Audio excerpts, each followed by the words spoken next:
We are in the book of Genesis. Moses wrote this book. It is a fascinating book. I'm sure you'll agree with me if you've been around for a while with us on it.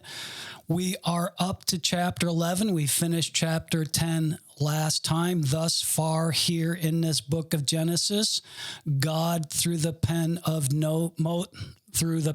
Moses, has recorded all the major factors that have gotten us to the point we are even up to this very day. It's as if God is answering unasked questions.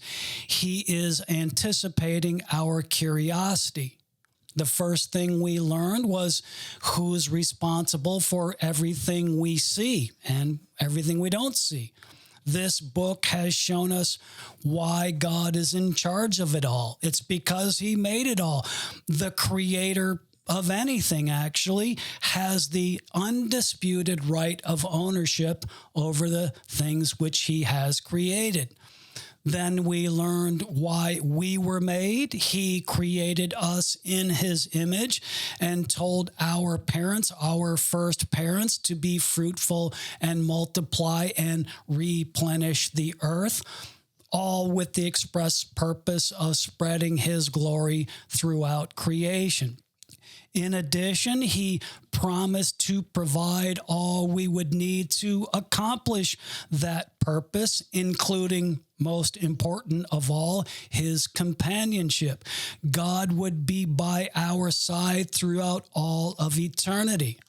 And then in the book of Genesis, we learned how all of that was lost. We have been presented with the uncomfortable facts about why life is so miserable and why human beings are now so wicked down deep in their hearts.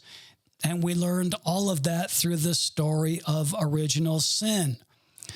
Now we know why we have sickness and famine and downright unhappy lives, and why nothing we can come up with helps any of that. So far, this book has also demonstrated that God is a just and righteous God who does not tolerate sin for long. He sent the flood to teach us that when he says he has limits, he means it. But we also learn that God never gives up on his creation, especially his human creation, nor has he given up on the purpose for which he created us. Because you see, after that devastating flood, even after mankind showed his down deep rebellious tendencies, his resistance to repentance, even after all of that, instead of destroying the whole race, which he could have done, God once again sent out his representatives to be fruitful and multiply. He told the survivors of that flood, the chosen survivors of the cleansing work he conducted, God told the sons of Noah to replenish the earth. God has not given up. Through this, God is demonstrating his confidence that he will fix whatever ails us. And all the while, we are to walk in faith and obedience to his plans for us. And then we also discovered why and how the human race has been scattered all over the globe, even after the great judgment of the flood. Now, this is a good place for me to remind you that the Bible was never meant to be considered an all-inclusive history book. Everything presented to us so far has relevance for what follows.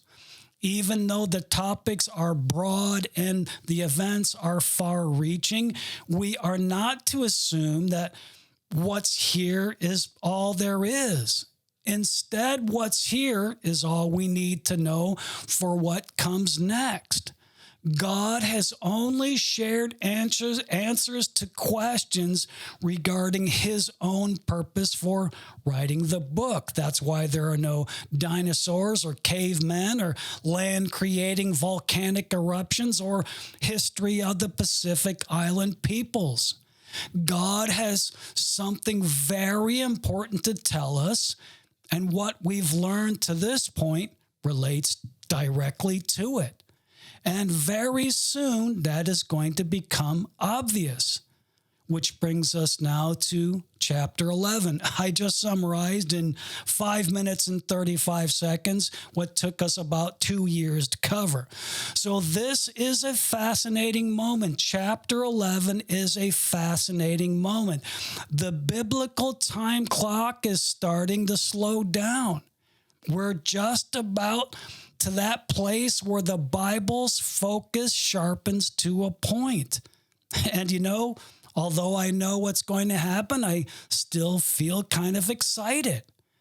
But there's still a little work to do to clear out the preliminaries. Let's begin by reading the first 9 verses. Now, normally, as you know, when we first start a new chapter, we read it all the way through.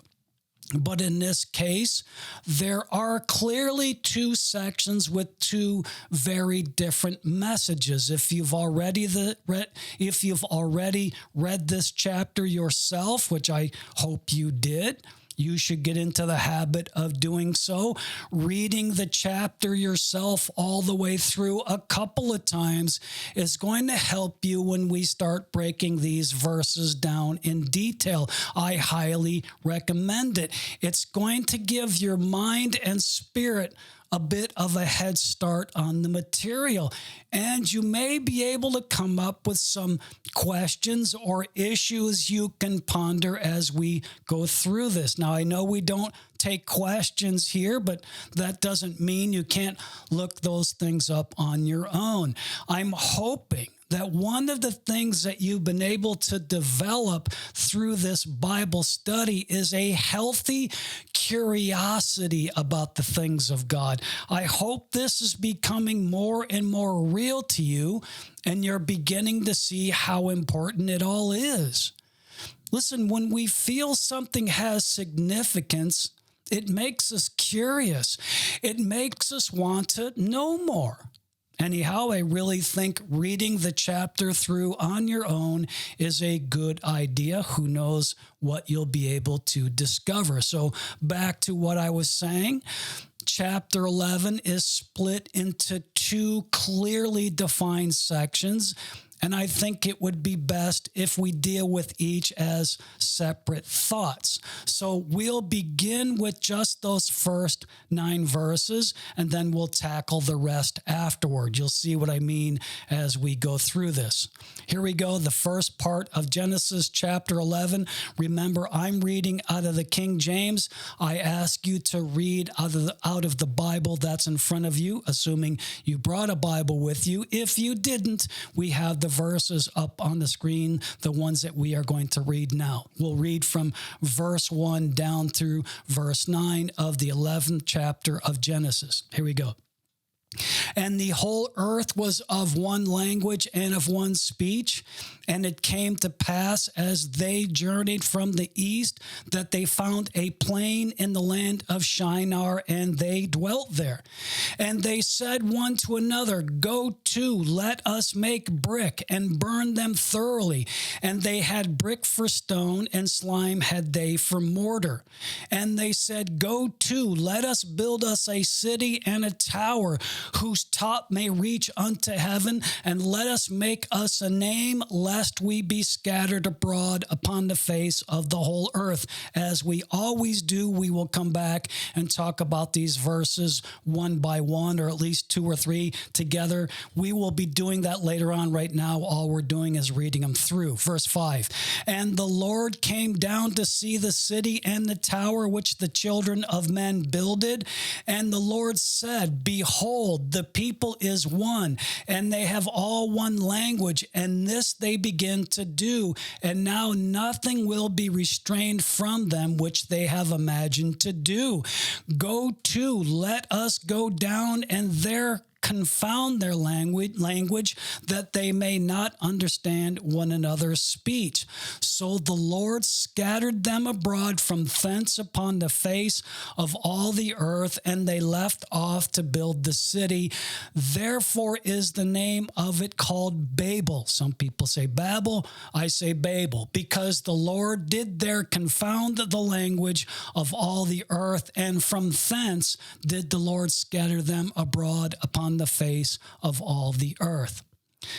According to my favorite scholar for this book of Genesis, H.C. Leupold, according to him, the first 9 verses of chapter 11 report what he called the last item under the title of the history of the sons of Noah, which began at verse 1 of the last chapter, meaning verse 1 of chapter 10. This story of the confusion of tongues, or the Tower of Babel, or whatever you want to call it, this story here is the final entry in the history of the sons of Noah, according to Dr. Leupold. Just as a side note, the title that my Bible has over verse 1 of chapter 10, I should say, is Nations Descended from Noah. Though the words are different than what Dr. Leupold mentions, they're really describing the same thing. I'm only bringing that up because your Bible will have a title over that section as well, and I don't want you to be confused as to what he's talking about. They all mean that what follows is an account of the activities of the sons and grandsons of the patriarch Noah. Once we're through that 9th verse, once that story is told, then the Bible will be through with what I call the general history of mankind, and then move on to the purpose and history for which the Bible was written. We know that because verse 10 of this chapter starts out, quote, "These are the generations of Shem." Shem was the father of the Shemites, or as we now call them, the Semites. The Semites, of course, traditionally include the Jews. Now, let me quickly say that the word Semite is somewhat controversial and is not universally accepted as being applicable to the Jewish race. We're not mad at people if they use it, but some scholars say it's misappropriated.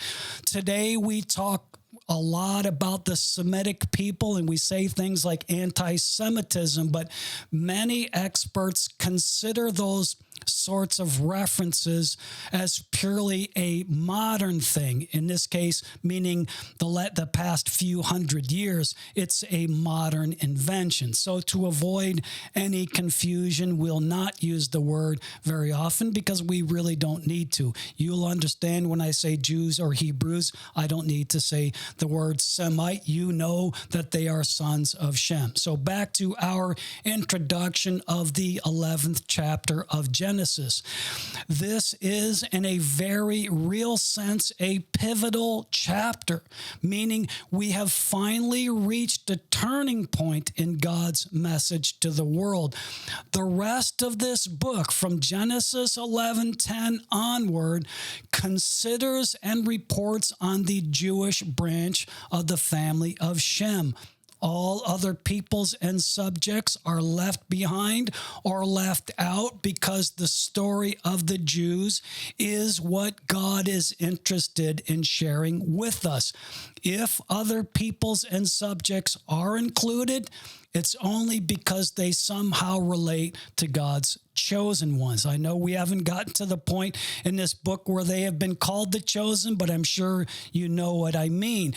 You don't have to know much about the Bible to know that God considers the Jews his chosen people, which might make you wonder why God didn't just begin the Bible here.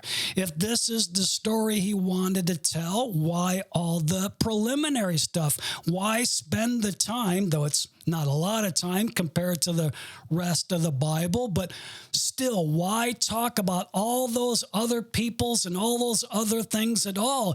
If God has a story to tell about a certain specific group, why not start where they do? I mean, as mentioned last time, so many of those we've already met and talked about will never talk about again in this Bible. Why even bother? Well, it doesn't appear that the Bible gives answers to that question in any explicit way, but here is my opinion. And remember, whenever anything is strictly my opinion, it's not to be relied upon as fact. If I preface a statement with an acknowledgement or declaration that what I'm about to say or have said is according to my view, how I see things, or my thoughts, or my beliefs, then you have every right to ignore me. If it isn't in the Bible, it isn't reliable, and that applies especially to my opinion. Anyhow, that said, this is just my take on the question as to why the Bible didn't start with the family of Shem.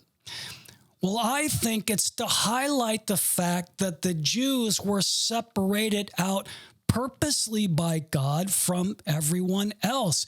That is a major theme of the Bible. God called the Jews out of the world to be his special people. And the way to feel the impact of that, because it's very important that we do, it's part of what God is teaching us to help us understand the impact of taking the Jews out of the flow of the rest of the world and setting them aside for his purposes. God spends some time talking about the history of those who weren't chosen. What were they like? Who their leaders were, what were they known for. Create a clear identity with which you highlight the otherness of the others. Up to this point, the Bible has been one big setup. In fact, if you ask me, chapter 11 lays out and discusses the most pervasive separator of one group from another ever: language. Now, mind you, I'm not inferring that this is a legend or some sort of allegorical fable, which people say the Bible does. I'm not saying that. This isn't an attempt to create a history that serves to explain or at least satisfy the curiosity of the present. All of this has happened. This isn't legend. This isn't fable. Now, I will admit to you that more than any other, this part of the Bible challenges my faith. And I'll tell you what, I'm thankful for that. You see, every useful skill needs to be trained and strengthened and stretched. My Uncle Tim, on his way to taking me to football practice, used to say, "No pain, no gain." It applies here too. No pain, no gain. I need my faith strengthened. Now, you may wonder why this challenges my faith. Well, because it's one of the most powerful miracles recorded in this book. Listen to me. To confound the language of the entire population of the world must have involved immense power. And it was direct intervention. God didn't set into motion any external event to achieve his purpose. He didn't send in legions of angels. He didn't rain down any third-party disaster. He came down and confounded that language. And can you imagine the impact? Can you imagine the impact that must have had on the people? It's extraordinary. Can you imagine walking up to your neighbor one day and say, "Hey, how's it going?" Talk to him for a little while, seeing him the next day and not being able to understand a single thing he said. What's going on here? Why don't I understand him? Extraordinary. And not only that, it was done in such a way, listen to me, this is what really blows my mind. It was done in such a way to prevent a complete collapse of the human race. Even after the development of completely different languages, mankind was still able to function and move ahead. as I said, that must have taken immense power and wisdom to pull off. The bigger the miracle, the tougher it is for the human mind to grasp. And this was a big miracle. Now, these first 9 verses serve to tell us why we all speak a different language than the Jews. Language is one of mankind's most recognizable cultural markers, if not the most recognizable cultural marker. Specific people all speak the same language, and we are all differentiated from each other by the way we communicate with our peer group. And here we find out why that's our reality. As is so often the case with everything that hinders our unity, the origin of our many languages is directly linked to sin. The account of the confusion of tongues explains to us that the very reason there's an Italian language and a German language and an English language is because mankind grew arrogant and rebellious and frankly disobedient. But you may say to me, but isn't the German language so beautiful? And indeed it is. But the simple fact is that every language, beautiful or not, is a direct result of God's judgment on presumptive mankind. In fact, every time you experience the frustration of a language barrier, you should remind yourself that mankind has never been able to contain his hubris. But more importantly, it should tell you that God will not tolerate mankind's hubris. You know, we may like to think that our capacity for language is a sign of our elevated intelligence, but in reality, it's more of a sign of our sinful natures.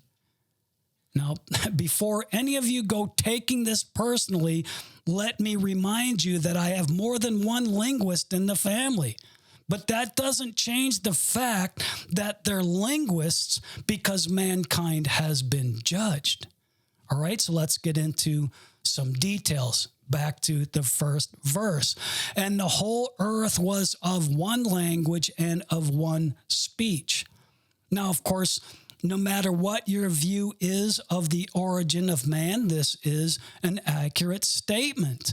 If you believe, as the Bible tells you, that all the inhabitants of the earth are descendants of Noah, then you'd have to agree that at some point they all spoke one language.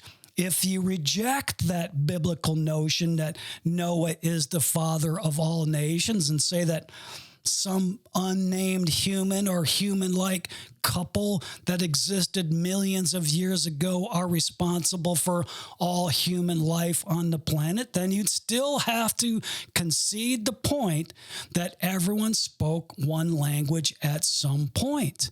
Therefore, though some of you may find it hard to do so, you'll have to agree with Genesis 11:1. The whole earth was at one time of one language and of one speech. You have to agree with that. Bible 1, critics 0. Verse 2, and it came to pass as they journeyed from the east that they found a plain in the land of Shinar, and they dwelt there. Now, there is a slight controversy here. It's generally agreed that the land of Shinar is referring to a portion of the Tigris-Euphrates Valley. The two bits of this verse that have caused somewhat of a stir is this reference to they. Who are they? That's one. And then what exactly does it mean by journeyed from the east? And believe it or not, resolving one of these two would resolve both. If we just say we don't know who they are, then we could probably accept the translation from the east. Whoever they is traveled somewhere in the east to their eventual destination in the Tigris-Euphrates River Valley. But if we assume that this they is referring to those we've been talking about for the last 4 or 5 chapters in Genesis, then this journeyed from the east causes a little bit of trouble. If we're talking about Noah and his family, then they wouldn't have traveled from the east to arrive at Shinar. They'd have been traveling from the north, almost due north. If you look up on your screen, I have a picture of where they would have had to travel, almost due north. Because remember, the ark settled in the region of Ararat, there in the north near Armenia. So those that opine that this is referring to the family of Noah state that the proper translation of this verse isn't from the east, but eastward. In other words, not from the east, but rather to the east. You can see that this is a little bit of a misunderstanding because it's not traveling to the east. Now, forgive me for saying this, but this still doesn't help because no one should claim that Babylon, the general location of the Tigris-Euphrates Valley, we have Iraq circled there. It's sort of in that area. No one should characterize the journey from Armenia to Babylon as an eastward journey. You can look at this. Is there some easterly travel from one place to the other? It is a little bit east. There's some.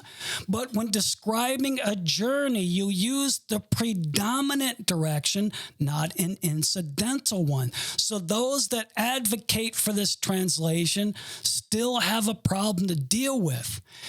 And the problem is that the word is the word east or eastward.